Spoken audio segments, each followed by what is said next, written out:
Hello, everybody. I'm reading chapter 7, The Tale of Humongously Hotshot the Bodyguard. I'm not in the shed because the internet has got so bad in the shed at the moment. Anyway, so I'm having difficulty. That's why things are being uploaded a bit late. A long time ago, it seems like a lifetime ago now, said Humongously Hotshot, I was happy. I was a young hero who had fallen in love with a beautiful young woman. Said Hiccup cautiously. He wasn't very interested in stories about love.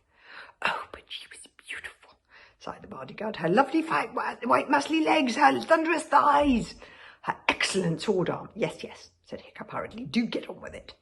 She loved me back, or so I thought, but her father had some ridiculous idea that she should marry somebody clever. I just don't know why. That was important, so he set me an impossible task. And that task was, which if I completed, the reward would be her hand in marriage. And the impossible task he set me, said Humongously Hotshot, was to steal the Far Stone from Lavalout Island. And the reason that is impossible is that the Lavalouts have been looking for the Far Stone for many years. Before I set off on the impossible task, my love and I met in secret. My little double-chinned sweetheart had a singularly beautiful ruby shaped like a heart, which she always wore around her neck. She cut the ruby in half and she gave one half to me and kept the other. Go on this quest if you must, whispered my darling, but I have an awfully bad feeling about this, and if by any chance you happen to be captured by those pigs in pyjamas, the Lavalouts, just send this ruby to me in the mouth of Excellence, your hunting dragon, and I will come to rescue you. My love, you see, was not half bad at questing herself. I promised her and rode off on my white dragon to carry out the impossible task, but by terrible bad fortune, I got caught by the Lavalouts, and as my love had feared, and my white dragon, just as my love had feared, and my white dragon and I were thrown into chains and into a jail on Lavalout Island. Even worse luck, my faithful hunting dragon, Excellent, was killed during the quest, and so I could not send the half-a-heart ruby to tell her I needed rescuing. For a couple of months, I worked in those lava jail mines, utterly in despair, and then I made friends with this prison guard. His name was Terrific Owl. He was such a nice guy, Hiccup, so smiley and sympathetic. I told him my story, and I asked him to take the heart ruby to my lady love and explain that I needed her to come and spring me from jail as quick as her dear little legs could carry her. Humongously Hotshot's voice deepened and saddened. His face looked green and ill in the moonlight. Terrific Owl said that he would do this for me if I promised him to do him a favour at some point in the future. He took the ruby heart, and I waited in hope. That's a picture of the ruby heart stone. See how put together it makes a single heart. Terrific Owl said he would, yeah. He took the ruby heart, and I waited in hope, Hiccup, in the heat of the mines, peering out of my barred window in the night time, yearning for her to come. Day turned to months, months turned to years, hope turned to despair, and she never came.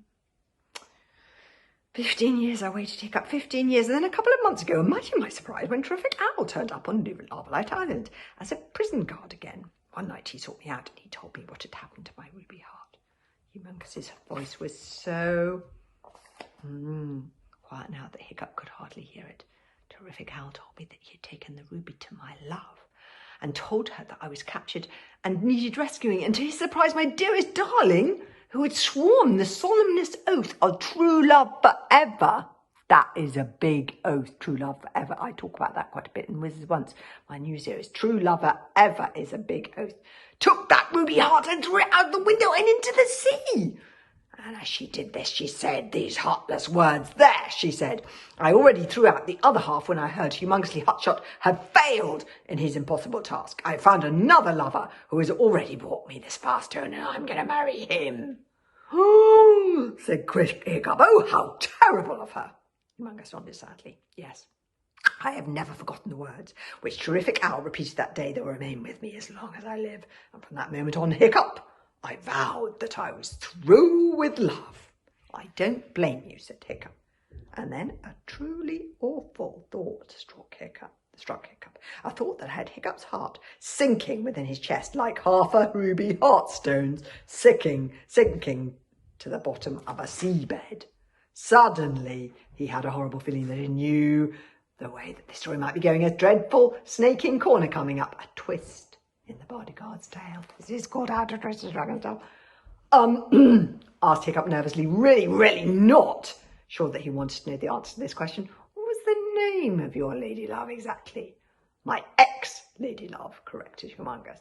The name of my treacherous lady love was Valhallarama.